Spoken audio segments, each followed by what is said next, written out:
Hey y'all! Day 7 of the Washington v. Ali and Ali trial was one for the books. If you thought the tension was high before, oh honey, this day's session slammed the gas pedal down hard. We started with the calm, careful finishing of testimony from Assistant Principal Celeste Waltermeyer, then flew straight into witnesses who brought the school parking lot scene to life in vivid, uncomfortable detail. And just when we thought it couldn't get more intense, Fatima Ali herself came sprinting into the Timberline High School office screaming that her dad was choking her. I know this sounds like a Netflix script, but this is real courtroom testimony. Today we're covering everything: parking lot chaos, law enforcement supervision, Fatima's desperate dash, and how the entire courtroom shifted gears when the state rested its case. Oh, and by the end of the day, neither defendant took the stand. Let's go. This one is loaded.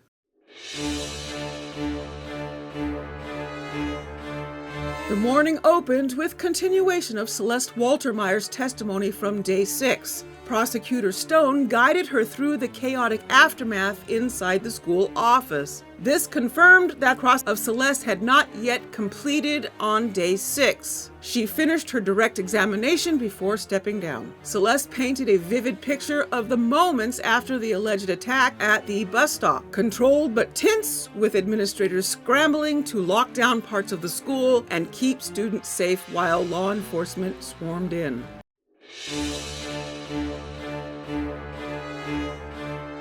Next up, the state called Noah, a Timberline High School student who had been at the crosswalk. Noah described what he saw from his point of view: commotion, yelling, and the confrontation that drew everyone's attention. His testimony was brief but added another puzzle piece to the timeline of events outside the school that day.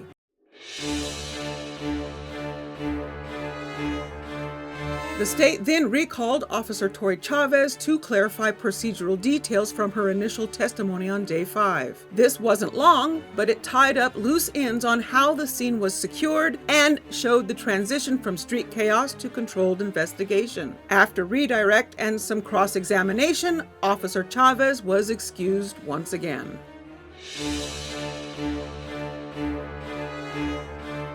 This next witness gave a very clear mental image. Corporal Stanford, a veteran with Lacey PD since 2003, described arriving at Timberline just as the swing shift started. He walked into a scene where several officers, including Chavez, Bell, and Daw, were already on site. Stanford testified that Ihsan Ali, the father, was standing at the back of a patrol car yelling across the parking lot toward his wife and daughter. Multiple times, Stanford and other officers told him to stop yelling and to sit in the car, but it took several tries before Ihsan complied. Stanford also made direct contact with Zahraa Ali, the mother, who was demanding to see her husband and child. He deliberately delayed that reunion until tension calmed because, as he explained, everyone was extremely escalated, yelling and screaming. Eventually, he did allow Zahraa to speak to Ihsan through the patrol car window. On cross-examination, defense attorneys pressed him about runaway protocols and clarified that while Ihsan looked disheveled and dirty, Stanford did not see any visible injuries on Zahraa or her daughter in that parking lot interaction.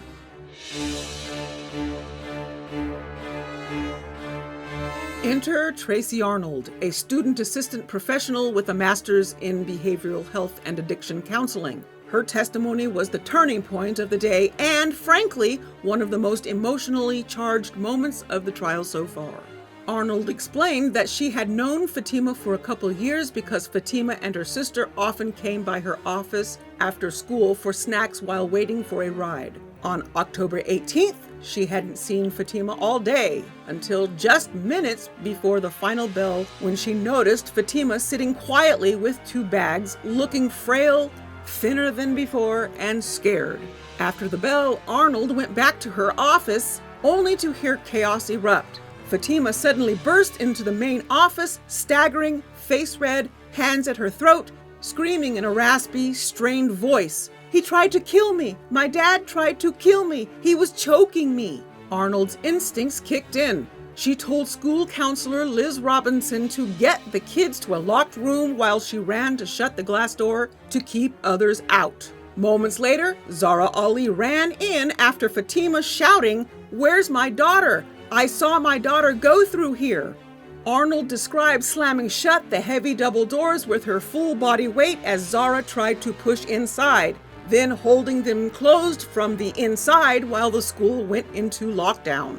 Surveillance stills from inside the office were shown to the jury. They corroborated every second of Arnold's account. Fatima coming in first, then Isaiah behind her, then Zahraa entering, followed by the desperate scramble to close the doors. On cross-examination, the defense focused on whether Zahraa's shouting was solely an attempt to find her daughter.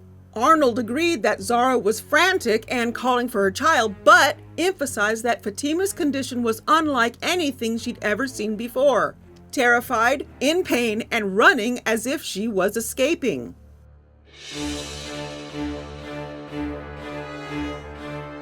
After Tracy Arnold's testimony, the state announced they were resting their case. Before the jury came back, the court went through the formal colloquy with Ihsan and Zahraa Ali. Both defendants, speaking through interpreters, confirmed they understood their rights and had chosen not to testify. No promises, no coercion. It was their decision.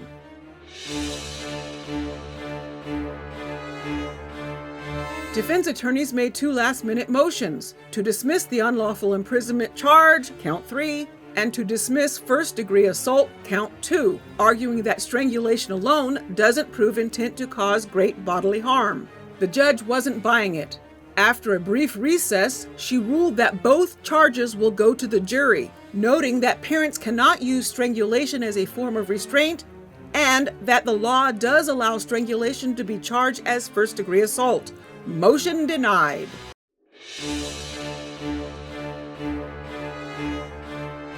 With the state's case closed and the defense resting without witnesses, Day 7 ended with the jury dismissed until Monday. The next day, the attorneys and judge finalized jury instructions to prepare for closing arguments.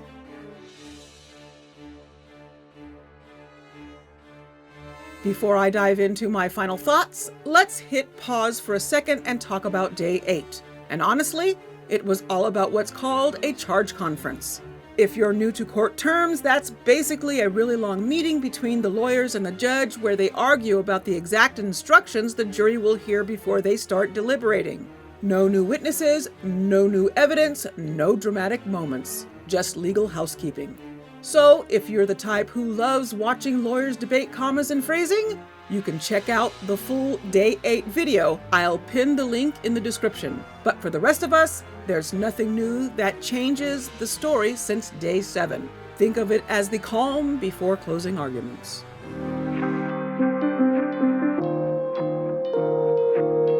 This day was emotional, chaotic, and deeply human. We heard from a school professional who has known Fatima for years and who described in painful detail watching her run for her life into that office. That single moment set the tone for everything that followed.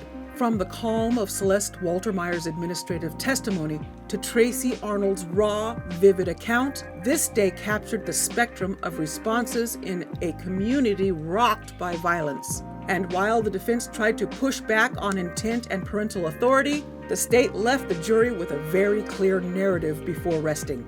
That Fatima's actions inside that school told the story all by themselves. Next, we move to closing arguments. And based on what we've seen, the jury has a lot to think about. And that's it for this recap. Let me know your thoughts in the comments. Thank you for watching and supporting me. Be sure to hit the like button, subscribe, and click the bell so you don't miss any of my recaps. And remember, stay safe, stay curious, and I'll see you in the next one. Bye, y'all.